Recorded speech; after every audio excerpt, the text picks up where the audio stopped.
wishes come true. And her, well, should we say real world or the other world? Because we are in virtual reality right now. And she is going to talk about virtual reality and what it does with the mind and the brain and how it functions in the body and the advantages of being in virtual reality, and especially in the world the way it's set up today. So sit back, enjoy, grab a cup of java, and listen in to my friend give you some awesome information here. Llynne, welcome to the stage, and take it away. Thank you so very much for that, Beverly. I really love that introduction. Welcome, y'all. Thank you so very much for showing up. I am super excited to talk to you today. I have not had a live audience to talk to in a minute. See, usually when I record the Fairy Godmother show, I record it and I put it out there and it goes across live to social media, but it's not the same as being here in front of you. So thank you so very much. Now today I am talking about how VR affects your subconscious and the wonderful benefits that you can use virtual reality for.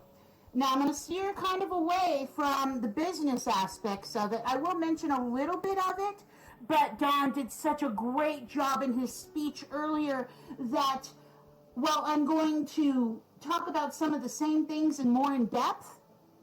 Understand that there is still so much to talk about, that both of us could probably talk a week on virtual reality easy and not even break the surface. Now, why should you even listen to me? Well, I've spent the last 28 years with hobbies like theoretical astrophysics, quantum theory, biology, neurobiology, psychology, all sorts of metaphysical pursuits, fringe sciences, and harmonics. Ever since I was a little kid, I loved to learn and read scientific journals from places like Johns Hopkins University, MIT, CERN, Harvard, UCLA, and many other esteemed universities. For fun, I do attend lectures all over the United States on topics like advanced biogenetics, DNA mapping, brain entrainment, harmonics, string theory, theoretical astrophysics, cosmology, nanotechnology, robotics, virtual reality, AI, and more. Okay? Now, I am uniquely gifted to understand how the subconscious mind works.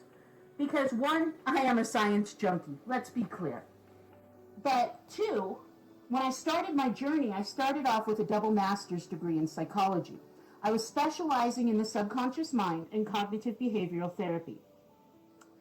I also went and got my master's in small business management because my plan was to go out and help people, and because I knew the subconscious mind, when you change your perception, you change your reality. From there, I became clinical certified hypnotherapist and certified to teach things like conflict resolution, stress management, mindful meditation, silver mind manifestation, quantum jumping, past life regression, inner child healing, angelic therapy, NLP, color and sound therapy, sound harmonic printing, and a whole list of other things. I also went back to school and got certified in coaching for small business success, accountability, law of attraction, digital marketing, SEO and SEM management, copywriting, leadership, productivity, sales psychology, and time management. And because, I love being a student, I have a PhD in occult philosophies with an emphasis on shamanic energy manipulation, because I understand that we are all just energetic beings. So me being here in virtual reality with you is just a different dimension in the same reality that we exist on. Now, I know you didn't come here to hear me talk about me. You came here to hear me talk about how virtual reality affects your brain, especially your subconscious mind. And I understand that magic is real in ways that, from a science standpoint, most people haven't connected the dots yet. One of the tools that I use every day in both my personal life and in my clients' lives to see quick and effective change is virtual reality. You see, virtual reality has come a long, long way. I remember when I was younger, and I'm not going to tell you how young I was, but let's just say Lawnmower Man was a big hit at the box office. It was one of my favorite movies then. I fell in love with virtual reality at that point, and I have watched its advancements over the years. I have tried it on different platforms, and I am totally in love with the Sanzar platform here. You see, speculation about the future of virtual reality and its promise to reimagine the world around us over the last 5 years has reached a fevered pitch. Not just in the VR communities and in the gaming communities with the technology as it advances, but also in areas in the military, in schools. Do you know that half of the cardiac surgeons now will take classes in VR where they can go on, actually it's not just cardiac surgeons, truth be told, places like Johns Hopkins University, Harvard, these places are teaching their students in VR how to operate. And they can practice over and over and over again without harming a real person if there's an issue. And that is amazing, but I'll get to more of that later. Oh, I could stand for days and talk about this, but I digress. You see, when it comes to the science behind what makes the technology tick, however, most people are at a serious loss. The question I get most asked often is, can your brain tell the difference between a real-life scare and a VR simulated experience? And in reality, yes, it can. And no, it can't. Let me explain. Transporting your brain to another world with the power of brain neural interfaces is still a few years off. However, continuous studies of the effects of the current virtual reality technology show rather staggering results. While VR goggles can't interact with most senses, including touch and smell, the visual and auditory immersion does seem to be sufficient for your brain to fill in the gaps. It connects the dots. So if you're in that sunlit meadow with the sun streaming on your face, that you can access here in Sanzar, you can actually feel the warmth of the sun. You can smell the rich, fertile earth and smell the flowers blooming. Okay? And guys, there's no allergy issues because you're not actually triggering the allergens. This is one of the things I love about VR. I can go be springtime year-round and be able to breathe. Now, I'm going to give you guys an example here. Okay? I actually like going to the dentist. For me, it's not a big deal.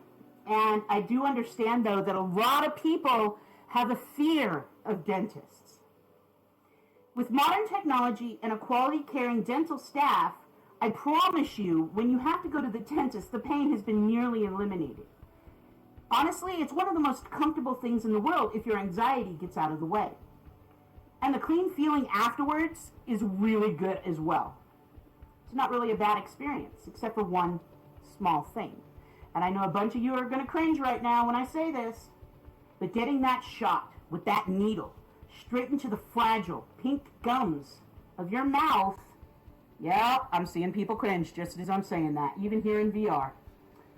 Okay, you get me here. Now, I deal with clients every day that get nervous to go to a dentist. I have dealt with them in my hypnotherapy practice. I have dealt with them in the virtual reality practice. And I know personally that when I'm going to go get a numbing shot to start a procedure, it's really not that bad, but that poking me with that needle right into my mouth and leaving it there for 60 seconds as that drug is slowly administered is honestly not the best part of my day. You see, during the shot, my dentist repeatedly checks to be sure if I'm okay. At the same time, mysteriously, my dentist also uses another little pink tool in the other hand and massages the inside of my cheek with it, right across from where the needle has gone in. He moves this back and forth the entire time, slowly, rhythmically, and comfortably. Why does he do this? Well, there are reasons. It does help increase the blood flow so that the medicine goes in better. Maybe there's other medical reasons, I don't know. Maybe it was simply to distract me from the needle. One day I actually broke down and asked. My dentist replied, yes, it is helpful and it makes it more comfortable for the patient. It creates another sensation for you to concentrate on, a pleasant one, that will take your mind off the needle and the injection. You know, that's the same thing that we do with cognitive behavioral therapy, especially when it's combined with VR. Guys, it's like when you have a small ache in your knee, but then you bang your head on the desk while bending down to pick up a pencil that you dropped. You still feel that sharp pain in your head, and you completely forget about that pain in your knee. Or maybe you're pushing yourself to the physical limit while playing a tough game of pickup basketball against your brother-in-law, let's say, and he is so much better at sports than you. It's not one thing here. It's a multiple of things. I'm just giving you examples, okay? When you multitask in this example, you're thinking about the ball, the score, the competitor in front of you, and ignoring the uncomfortable parts of exercise, like lungs burning, muscle straining, and sweat pouring out. And this is one of the really good things that I absolutely love about VR.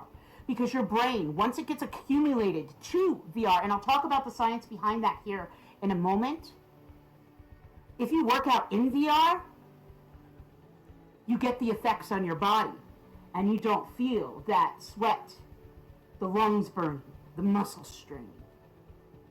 You see, our brains are pretty single-threaded, and multitasking is almost not possible in 90% of the situations. You see, studies continue to show that when you perform multiple tasks at once, you actually perform worse on all tasks when you're multitasking versus completely focusing on one thing at a time. It doesn't matter whether it's physical tasks, sensations, mental tasks, all of the above.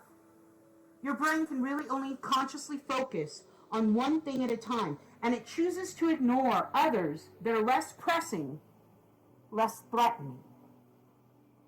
If you can bring your mind to another place, you can take your mind away from whatever that situation is. Perhaps the dentist needle in your mouth, or the sweat pouring off of you as you're still walking on that treadmill in that overcrowded gym. Maybe it's all of the panic you feel going out in public, or even standing on a stage right here talking to you. But you know, VR changes all of that. This is the huge advantage. All right, so I've spoke about going to the gym, and I know a lot of you here remember what going to the gym was like before we stepped out into the new modern version of the world, where masks are now a fashion statement. So, when you take a look at the typical trip to the gym, okay, it's a grind, right? You try to distract yourself from the treadmill clock, how many reps you've done, and you guys, it seems like you go in slow motion, especially on those hot days, and you're sticky, and you're miserable. And more often than not, you try and distract yourself by listening to music or watching TV, reading books. Maybe you join that group gym class to make it more fun, exciting, go with a buddy. Guys, it's still not really enjoyable, let's be clear. You think about how many minutes you have left. You notice that your legs are really starting to hurt. You're counting down the reps as you feel the pace of your breath going up. It's uncomfortable. Much like the trip to the dentist that I spoke of earlier. But you gotta do it, and you gotta do it a lot. It's recommended that you do it every single day for the rest of your lives, or you're gonna get sick, a big gut, lower self-esteem, and less energy to bring about other parts of your lives into fruition. Now, if you just don't care, you don't care. but I care. You see, inside virtual reality, we don't have to look at a clock. We can create immersive physical experiences where sometimes you're fighting aliens on Mars, perhaps meditating in a Zen garden, or saving the country from bad guys. Maybe you're rescuing the children at the orphanage, or you're solving the deep mysteries of a haunted house in the 1800s. Maybe you're actually learning how to do heart surgery. And when you're doing all of this, when you're fully immersed in these experiences and your brain is filling in the details, you don't have time to pay attention to your lungs, your arms, your calves, or worrying about the other 25 things that you have to do after you get done with your workout and you don't have time for. And if you could just get this stupid elliptical done, you could get out of there and get on to other things, right? Now, I know you can relate. I've been there. I know what it's like at the gym. But I also know for working out to be effective, you have to push yourself past your current limits, which your body warns you against by secreting lactose and pain signals, so you don't injure yourself by going too far. But you have to push past them to get results, consistently, for years. We've all heard that expression, no pain, no gain, right? Well, in virtual reality, the pain is still there, but you won't notice it nearly as much or at all. It's almost like magic, and it's finally a reality. You see, this morning I got up at an ungodly hour of the morning, dark 30. And I knew I had to be here at this expo to be in front of you guys, welling and mentally focused to do this. Now, super excited about this, but you have to understand, I still had to get through my routine first. So in virtual reality, and this is a routine that I go through every morning to help me wake up, I go and I run laps around the track at the university. I go and I do 150 push-ups. I go and I do 150 sit-ups. Now guys, I can feel the effects in my physical body, but it doesn't hurt my physical body as if I go out and physically did this, because I am on the road to recovery from a very, very long, debilitating, chronic illness. My doctors laugh at me and tell me physically, I'm the age of a 90-year... I am the physical capacity of a 90-year-old woman, as frail and as... I don't even like saying this word. In bad health as one, with arthritis and knee problems and fibromyalgia and neuropathies and all sorts of other things, right? But here in VR, I can go get the benefits of running for 5 miles every morning, getting the sit-ups, getting the push-ups. And I see the effects that it's taking on my body, but I don't have the pain. Every day I am getting better and better because I push myself and my brain is acclimated to this virtual reality world where it's just as real to me as me walking out and going to Walmart and shaking someone's hand. In fact, I'm an introvert by nature. You would never really know it here in the virtual reality world because that's one of the benefits of the avatar. It gives you that confidence to be someone else, to look like someone else, to function like someone else, so you can let your authentic self show and nobody really knows who you are in the real world. Think about that for a moment. Especially when you're dealing with social anxiety or agoraphobia. These are crippling mental conditions that cause you not to want to be around people. Perhaps you suffer from post-traumatic stress and from events in your life, and you don't like being around people. They cause severe anxiety attacks.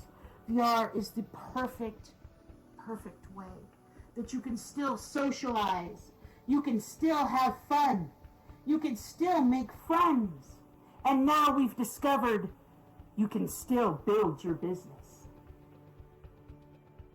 You know, I've spoke of it, Dawn spoke of it this morning, in relation to how your brain experiences VR.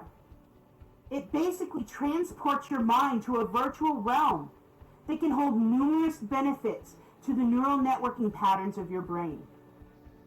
We most often don't understand the consequences virtual reality games consciously have on us.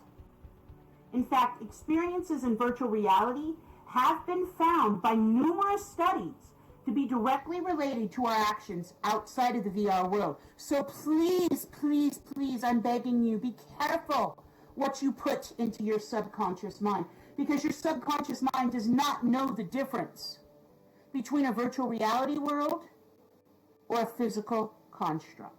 To them, it's all the same. You see, one study made in 2013, for example, showed how people who've gone through a Superman fight mission or a Batman fight mission in which they save children end up actually being more helpful towards other people in the real world, especially children. This further shows how the brain's perception of virtual reality can impact the psychological impression of the world around us. I see it in my practice all the time. You sit there and you deal overcoming your fears and your phobias, because I monitor and biofeedback, so my patients do not get overwhelmed. I make sure that in virtual reality, while they're going through this, they are safe, they are comfortable. They know that this is not real, but yet they overcome those fears, those phobias, those addictions, those traumas. And then we work on getting rid of it through our cellular memory so they become a whole being, not trapped in the past. And it changes them in their everyday life. You see, innovations in the gaming industry and the computer technology have now made it possible for game graphics to be nearly indistinguishable from reality. Look at us around us here. My hat's off to you. To those of you who designed all of this, Robert and others, thank you. Thank you. Thank you. Oh, I'm getting super excited. I'm feeling a fly. Come on. Okay, I just had to let my spirit soar here for a minute. All right, now, going back to what I was saying, guys. I'm just going to hover here for a minute just so we're clear, because I got to get this energy out. And being a fairy godmother, that's all about what it is, right? Now, here in VR, I can fly whenever I want to. And it makes me be me, part of my authentic self. Now, let's talk a little bit more about the science behind this. You see, in the past decade, we've gone from just a few thousand polygons to millions of vectors, creating a realistic virtual world that I can fly in here in front of you. I can jump. I can wave. I can do a lot of other things. Dance. I can boogie. But right now I'm just going to continue flying because that's just what I want to do. Now, the world is your oyster. And as Willy Wonka in the Charlie and the Chocolate Factory saying, "Come with me and you'll be in a world of pure imagination," which is so true. Because this realistic world that passes over to the other side of the world is an uncanny experience for our subconscious mind. The faster the developments in virtual reality industry are going, it's making the VR experiences much more immersive than they were 3 years ago.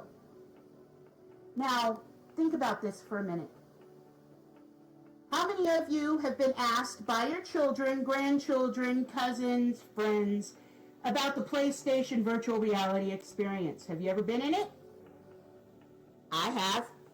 And it is a great, great thing. Do you want to know why? Because I can sit there and I can feel everything, especially now with the stuff that it has. Not only can I wave to you in virtual reality, but the PlayStation VR will let me go through a roller coaster and feel the wind in my face. I can battle in Arkham Asylum, the Joker. I can go through and be in the midst of an inner sea kingdom in their aquarium. These virtual realities, my subconscious mind doesn't know the difference of. And there are now even full body haptic feedback suits that are simply amazing. I personally have a pair of grabby gloves, and I've got to get a new VR headset that will allow me to interact with them, because I had bought them to work with my virtual reality in clients. And it's great because for things like they have a phobia of dogs, for example, they can be in there in this wonderful, positive experience with a pooch, and they can pet that pooch and not be afraid. And they can feel what that feels like. They can feel the dog's mass as they stroke its back. They can feel what it's like to scratch the chin and not have the dog hurt them. And it creates that sense of relief and that sense of touch that they don't normally have here in VR. And guys, these hepatic suits are absolutely amazing. Now, I will say, you have to be careful when you're going full body virtual reality, because there has been certainly questions raised about the psychological impact of virtual reality. You see, if your brain experiences the violent blood splashes as real, and you feel that blood across your face and you can smell the hot, coppery scent of it, what's that going to do to your brain if you've already got PTSD from trauma from being in a war? Okay? How does that impact your daily decisions? And one of the things that is rotating right now in the psychology forums is, how is some of these games, like Grand Theft Auto, for example, impacting our decision-making abilities in reality? You see, with the brain's perception of virtual reality is real, this is a very frightening thought. Once again, your subconscious mind cannot distinguish between virtual reality and reality. I'm going out on a limb here, but if you are playing Grand Theft Auto or another mindless wave shooter, for example, the impact received by the auditory and visual experiences, plus if you've got any type of hepatic equipment, might actually be very neglectful, very negative, shall we say, to your psyche. After all, negative mindless actions we don't really do for fun. Nevertheless, video games have proven to be a platform for immersive emotional experiences. Take a look at The Walking Dead, guys, or The Last of Us. My question is to you, what would the impact of a highly emotional, violent experience that your brain perceives to be real be on your psychological health? Could we see VR games that permanently damage your brain? We don't know. This is still new. This is still the infancy of the technology, even though it's come a long, long way in a short amount of time. But one of the things that some of the psychologists that I talk to are concerned about is PTGD, a post-traumatic game disorder. For those gamers that spend days in these games, things tend to shift. Okay? There already have been questions, like I just mentioned, that are circulating. Now, don't be afraid. Don't panic. You see, virtual reality is already freely available on the widespread consumer end market. In fact, it's got more positive benefits than it does for negative. Llynne, for example, is currently brokering a deal with a lot of school districts across the United States to get into the hands of all of these students haptic technology and virtual reality so that they can learn, in addition to books to study from and tablets to study off of. Now, these tablets are also including things that have mastery of emotion programs on there and how to be more mindful. Can you imagine what our technologically savvy kids are going to be like in 20 years with this? Imagine what we would have been like 20 years ago if this technology existed. My granddaughter is 15 months old right now. And I promise you, even though her child brain is fully immersed when she puts on my VR goggles, she breathes in rhythmic time with her diaphragm with the OWL program that she watches. And this teaches her mindfulness. It teaches her concentration. Just think about that skill growing up.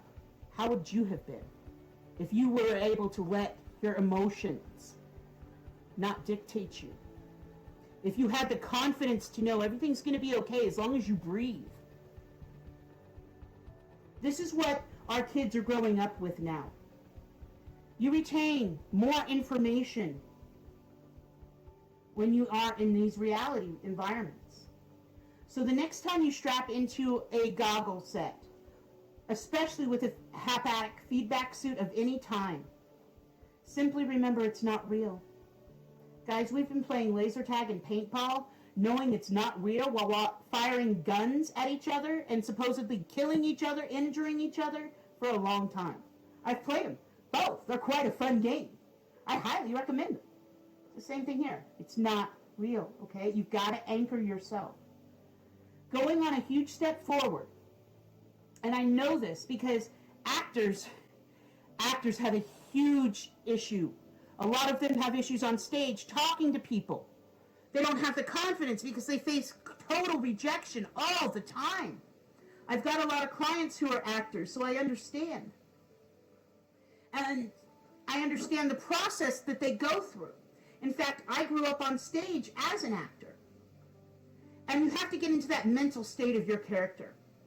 And when you do, shooting guns, which are close enough to real, and seeing fake blood splash from the bodies of others, which is very close to real, especially in a wartime zone. I can honestly say with a huge deal of certainty that the brain of an actor perceives what they see as real during that scene. The same is true with virtual reality. The truth of the matter is, our mind knows it is not real sometimes when you anchor yourself and you ground yourself. And that is what truly matters. And that is what makes all the difference in virtual reality. You see, neuroplasticity in virtual reality can greatly enhance your life. Instead of being scared of the technology and its impact, we should embrace it with open arms. VR experiences can reduce stress, bring relief, and enhance your perception of the world, bringing positive changes to your daily life. However, the best part is that we've barely scratched the surface on understanding the positive effects our brain's perception has of virtual reality as an alternate dimension and what we have to offer. Alright, so I'm going to give you now the download on virtual reality, okay? There's a lot going on in your brain at any given time. Your conscious brain only actually handles 10%, and that's your thinking capacity.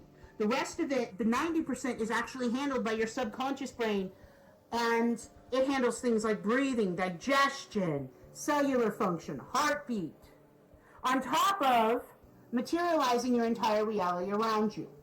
Guys, when mathematicians several years ago found dual block linear repeating code in the universal matrix, it changed everything for me. You have to understand, this is the same code that programmers use to turn your world from a 2D imagination that we see on TV into something like virtual reality, augmented reality. Our conscious mind is basically the equivalent of a Windows operating system on your laptop, PC, tablet, whatever. Okay? It's what's running the show. It's what makes the decisions.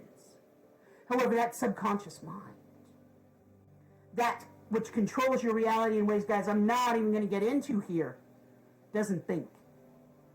It's emotionally based and charged. And I will be glad to walk down the rabbit holes and show you the science of this. Remember, this is what I study for fun, so I understand it. And you need to understand that accessing old memories and simultaneously storing new ones while responding to sensory input based on a primal understanding of cause and effect is basically how your subconscious mind works. Virtual reality taps into what your brain thinks it should be seen, and it encourages you to fill in the gaps automatically. Now, a lot of work is done on the development side with the field of view, resolution, feedback, positional sound, and interactivity to stimulate as many of these elements as they function in real life as closely as possible. Those that have developed this event center can tell you these were long hours. Talk to Robert, talk to Timing, for example.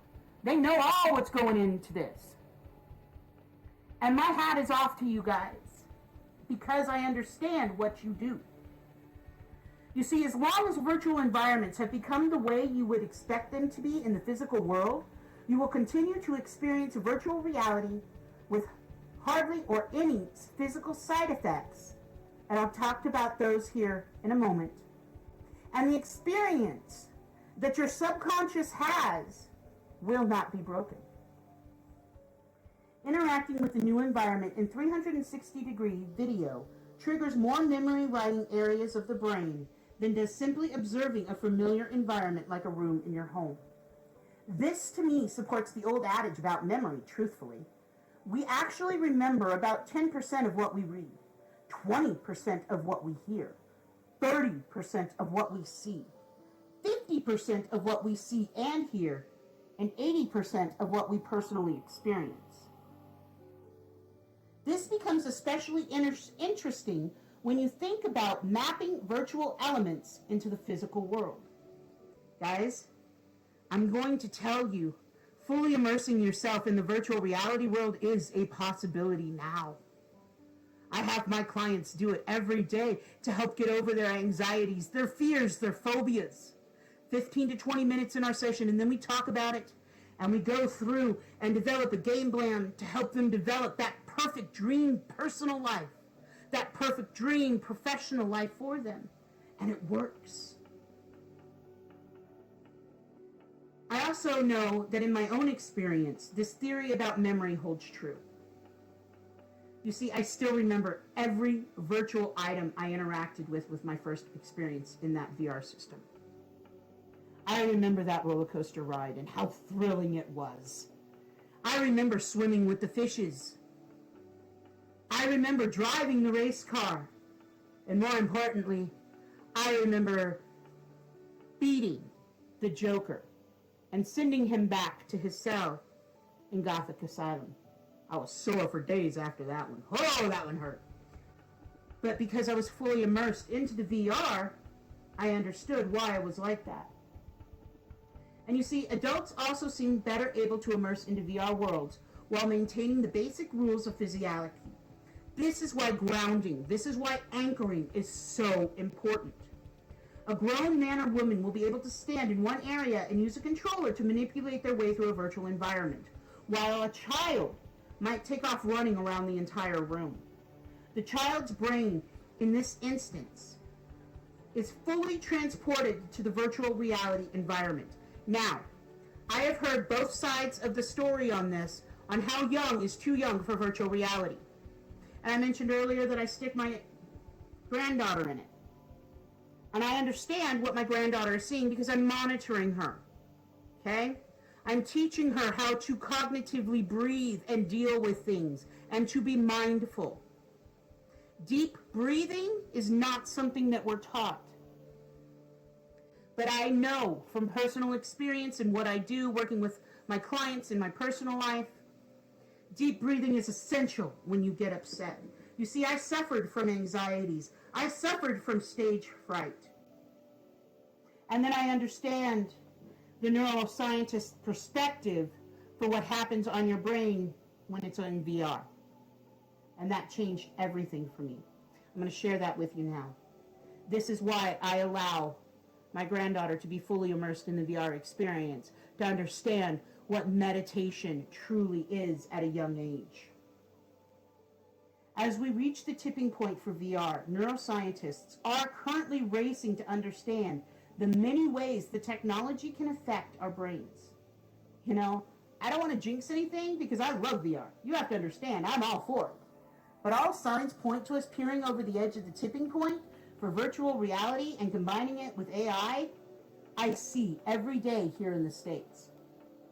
And that tipping point is tied to two trends. On one end, the surge of investments in location-based VR experiences like VR escape rooms, VR roller coasters, adult arcades, and more. Allow friends, families, and colleagues to play and explore VR together. Let's take a look at the fact that Facebook is getting ready to launch Horizons. And since Horizons is one of those things that is going to make a huge impact on Facebook, you have to understand VR is the wave of the future. The other one is the fact that now commercially available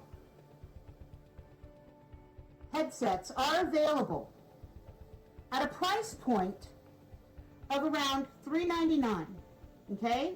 That makes it comparable to the nearly 40 million video game consoles currently in American homes. And I promise you, technology is advancing to the point where they're all going to be intercompatible. I know for a fact that VR has applications in healthcare and in psychiatry in ways that most people don't understand yet. You see, VR has been used in conjunction with counseling and cognitive behavioral therapy for the treatment of addictions for a long time. The scenario where addiction behavior is very likely to occur is replicated using VR, so the counselor can observe their behavior and their reaction to it and help them modify it. This information is used to plan appropriate therapy, and the effectiveness of VR has been verified in the treatment of agoraphobia, spider phobia, panic disorder, agoraphobia, body image disturbance, binge eating disorders, and the fear of flying, just to name a few. It has also been useful in the treatment of agoraphobia, social phobia, claustrophobia, tronophobia, and fear of driving. VR has also been used in cognitive rehabilitation. It is used to help autistic adults or children help develop the skills necessary for independence and to visualize how to do things simply like wash dishes or cross a road safely. How to identify different facial expressions in patients with psychosis. And the incorporation of VR into delusional systems is not only a probability, but at this point, a possibility that is gaining rapid ground. My tongue is getting tied because I'm getting so excited about all of the wonderful aspects of this. Guys, understand something. VR is the wave of the future. And I'm going to leave you with this thought. Expand your business. Expand your social life. And quite frankly, network with family and friends in VR, because VR is the wave of the future, and it is about to make its way into people's daily lives in ways you don't even know. I have seen the tech, guys. Doctors are able to diagnose what's wrong with you now in VR with whatever symptoms you have. They are able, with the technology that we have, to talk to doctors and fix you from miles away. Imagine what it's going to do for your business. I am Llynne, the professional fairy godmother. If you want to know about VR more, if you want to know about how I use it in my practice to help people, by all means, come stop by my booth here at the DBI Event Center.